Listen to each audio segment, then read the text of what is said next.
안녕하세요. 고릴라TV 구독자 여러분, 박창윤입니다.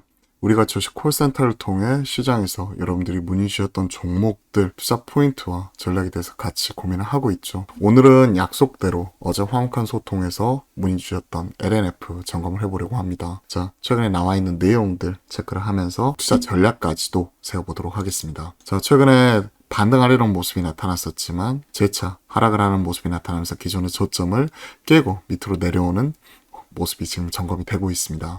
올해 4월 고점 이후에 계속해서 주가는 기존의 고점을 넘어서지 못하고 우하향하는 모습이 포착이 되었고, 최근에 코스피로 이전 상장 강수를 두었음에도 불구하고 시장 반응은 뜨뜻미지근하죠. 쌓여있는 공매도 잔고 줄어들지 않을까 하는 기대감, 쇼 커버링에 대한 기대감 자체가 실망감으로 바뀌는 모습이었습니다. 뉴스를 한번 점검을 하면서 일단 현황부터 먼저 체크를 해보도록 할게요. 코스피 이전 상장 호재, LNF 투자자 울상이라고 하고 있죠. 포스코 DX가 워낙 쇼 커버링이 강하게 나타나면서 올라오는 모습이 나타나다 보니까 LNF도 비슷한 흐름 나타날 것이다 하는 기대감이 있었죠. 주가는 계속해서 저점을 낮춰나가고 있고, 공시 이후에 주가는 오히려 꾸준히 하락하는 모습이었죠. 그전에는 설만 무성했던 LNF, 코스피로 이전 상장 추진하기로 결정을 했다, 공시를 했다. 그리고 이전 상장 의혹에 마침표를 찍었다. 그럼에도 불구하고 시장에서는 모멘텀 소멸로 보고 추가적으로 하락을 하는 거죠.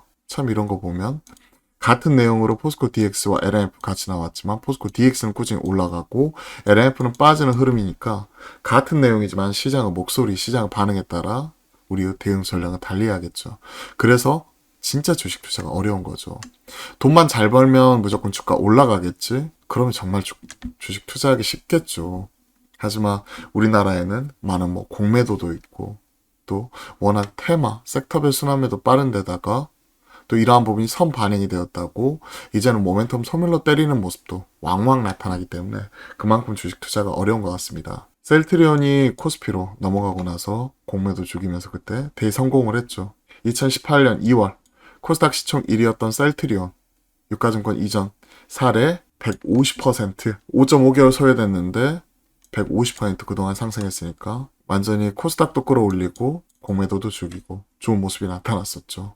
LNF와 포스코 DX 내년 초가 될 가능성, 이전 상장은 곧 주가 상승, 공식대로라면 양사 주가 동안 상승이 기대가 된다라고 얘기했는데 막상 결과는 별로였죠. 이전 상장 이후의 평균 누적 초과 수익률, 유가증권, CR 좋은 모습, 우상향하는 모습이 나타났었고, LNF 주가는 반대로 근데 오히려 우하향하는 모습이 포착이 되고 있다 보니까 사실 참 어려운 거죠. 상장 이후의 주가, 이전 상장 이후의 주가 이런 부분 보고 있는데, 이전 상장 후 주가가 오른 것은 카카오, 포스코 케미칼, PI 첨단 소재, LX세미콘 4개, 2016년부터요. 총 11개 코스닥 상장사 유가증권 시장으로 이전 상장했는데 좀 제한적이었다라고 하고 있기 때문에 좀 더 결과는 지켜봐야 될 것 같습니다. 다시 에코프로의 전선 형성, 끝나지 않은 공매도 전쟁. 특히나 우리가 눈여겨봐야 될 게, LNF도 이러한 흐름이지만 대장이라고 할 수 있는 에코프로가 우리가 심리적인 가격 지표인 100만원, 이 부분이 지금 휘청휘청해요. 딱 100만원이죠 지금. 장중에 깨지는 모습도 나왔고요. 대장주가 이렇게 휘청거리는 모습이 나와버리면 따라가는 종목들도 힘이 빠질 수밖에 없습니다. 그렇기 때문에 우리가 에코프로 이런 종목들, 그리고 포스코 홀딩스를 비롯한 포스코 그룹주 주가 흐름 보면서 또 우리가 LNF 이쪽도 확인해 나가는 거죠. 왜냐하면 결국은 에코프로 100만원 미만에서의 개인들의 저가 매수세, 이 부분이 전처럼 또 추가적으로 이어지는 모습이 좀 나타나줘야 돼요. 그런 흐름이 나타나줘야 LNF를 비롯한 종목들의 반등 자체도 같이 나올 수 있습니다. 즉 이러한 쪽은 바스켓으로 같이 가는 흐름이기 때문에요. 그리고 이제 KB 자산운용에서 2차 전지를 대상으로 하는 인버스 ETF 출시를 목전에 두고 있죠. 그러한 부분도 수급적인 부분에서 부담 요인이라고 볼 수가 있을 것 같습니다. 얼마 전에 소개를 해드렸죠. 내년부터 실적 정상화라는 얘기는 하반기 실적 안 좋다는 얘기예요. 3분기 실적 개선폭이 제한적일 것이다. 2분기 실적 컨콜 통해 사이버트럭과 모델3 하이랜드 양산을 일부 공장 업그레이드로 인해 3분기 생산량이 일시적으로 축소될 것으로 언급이 되었다. 그렇기 때문에 이로 인한 실적의 하향, 4분기에는 또 연말 재고 조정과 또 성과급 이런 것들도 있기 때문에 항상 또 사업 보고서에서 녹이는 과정 속에서 실적은 크게 기대하지는 않고 있죠. 양재 판가도 꾸준히 내려가는 모습. 상반기에 원자력 가격 추이 본격 반영이 되면서 전분기 대비 하락할 것으로 예상이 되어 수익성 또한 부진할 전망이다. 하지만 내년부터 좋아질 것이다. 그렇기 때문에 일단은 시장에서 이러한 부분을 반영을 해가지고 주가는 좀 우하향하고 있다는 부분, 실적 부진. 장기적으로 보면 계속 성장하는 그림은 맞지만 일단 올해는 상고하저로 보면서 하락하는 흐름으로 보고 있기 때문에 올해보다는 내년, 내년보다는 내후년 바라보면서 우리가 좀 계속 체크해 나가야 될 거라고 생각을 하고 있습니다. 자, 관련 내용 한번 정리 한번 해볼까요?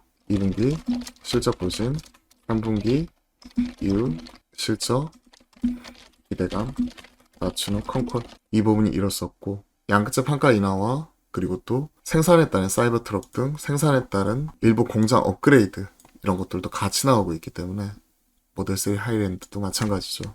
이런 부분도 같이 나오고 있기 때문에 3분기 이후에 실적 기대감을 낮추고 내년 이후를 바라보는 그림.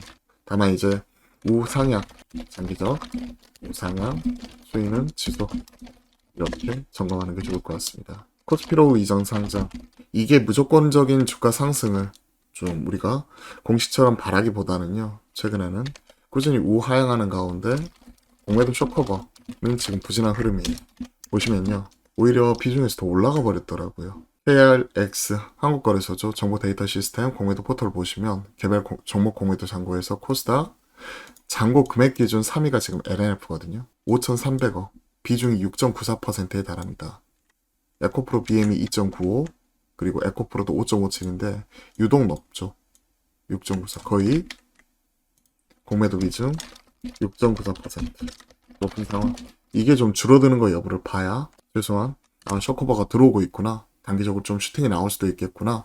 코스피로 이전 상장 가까워지면서 이런 부분 포지션 정리하는구나 라고 생각할 수가 있는데 아직까지는 그런 모습이 안 나오고 있죠. 이러한 것들 계속 확인해 나갈 필요가 있을 것 같습니다. 그리고 무엇보다도 2차 전지 대장 에코프로 100만원 지지 여부와 깨졌었을 때 100만원 밑에서 개인 저가 매수 이익 확인 이게 필요해요. 지금은 2차 전지 전체의 투심을 좌우할 수 있는 중요한 부분이기 때문에 이 부분이 필요하다고 생각을 하고 있습니다. 결론적으로 LNF는 현 시점에서는 장기 관점에서는 홀딩이지만 신규 접근은 타이밍 늦추자.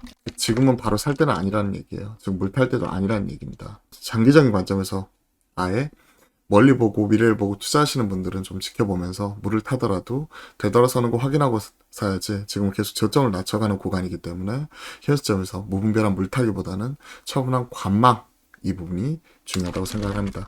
관망. 오늘 LNF 주식 콜센터에서 점검을 해봤는데요. 도움이 되셨다면 구독, 좋아요 한 번씩 꼭 눌러주시고요. 저희가 매주 화요일과 목요일은 화목한 소통을 통해 여러분들과 실시간 소통 방송 오후 12시 30분부터 만들어가고 있으니까요. 많은 참여 또한 부탁드려보도록 하겠습니다. 저 주말장이죠. 오늘 하루도 정말 힘든 장 고생 많으셨고요. 마무리 잘 하시고 주말 편히 보내십시오. 남은 하루도 화이팅입니다.